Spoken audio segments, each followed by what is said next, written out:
Prince once upon a time in Dhaka. Megastar Shakib খানের আসন্ন ঈদের এই সিনেমার প্রচারণায় নতুন চমক নিয়ে হাজির হচ্ছেন নির্মাতারা। ঈদকে সামনে রেখে গত শুক্রবার সিনেমাটির তৃতীয় পোস্টার প্রকাশ করা হয়েছে। নতুন এই পোস্টারে ভারতীয় অভিনেতা দিব্যেন্দু ভট্টাচার্যের লুক প্রকাশের পর থেকেই দর্শকদের মাঝে তৈরি হয়েছে উত্তেজনা।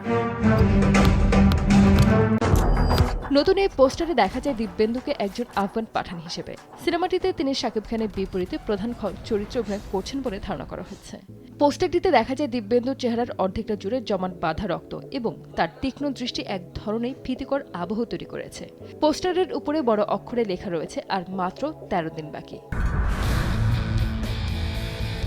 পরিচালক আবু হায়াত মাহমুদ পোস্টারটি শেয়ার করে একে একটি রহস্যময় উপস্থিতি হিসেবে বর্ণনা করেছেন।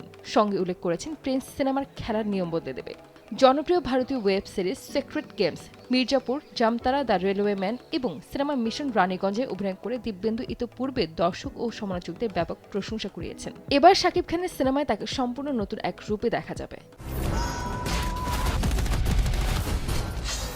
সিনেমায় দিব্যেন্দুকে নেওয়ায় দর্শকদের মধ্যেও বেশ উত্তেজনা লক্ষ্য করা গেছে। নেটিজেনদের অনেকেই তার অভিনয় দক্ষতার প্রশংসা করে মন্তব্য করেছেন। শাকিব খানের প্রধান প্রতিদ্বন্দ্বী হিসেবে দিব্যেন্দুর মতো অভিনেতাকে বেছে নেওয়া একটি সঠিক সিদ্ধান্ত বলেই মন্তব্য তাদের। 90 দশকে ঢাকার আন্ডারওয়ার্ল্ড ও আভিজাতের সংমিশ্রণে তৈরি এই গল্পের প্রেক্ষাপটে দুই দেশের তারকারা সিনেমা হলে টানটান উত্তেজনা তৈরি করবে বলেও সাধারণ দর্শকরা মনে করছেন। ক্রিয়েটিভ ল্যান্ড ফিল্মসের ব্যানারে নির্মিত এই সিনেমায় শাকিব খানের বিপরীতে দেখা যাবে অভিনেত্রী তাসনিয়া ফারিন ও পশ্চিমবঙ্গের জ্যোতির্ময় কুণ্ডুকে। এছাড়া বিভিন্ন গুরুত্বপূর্ণ চরিত্রে অভিনয় করছেন শরীফ সিরাজ, মাহমুদ, লোকনাথ দে, পিয়ান সরকার এবং মৃত্যুঞ্জয় ভট্টাচার্য। কারিগরি দিক থেকে বড় চমক হিসেবে যুক্ত আছেন বলিউডের অ্যানিমেল খ্যাত চিত্রগ্রাহক অমিত রায় এবং শৈলেশ অবস্থি।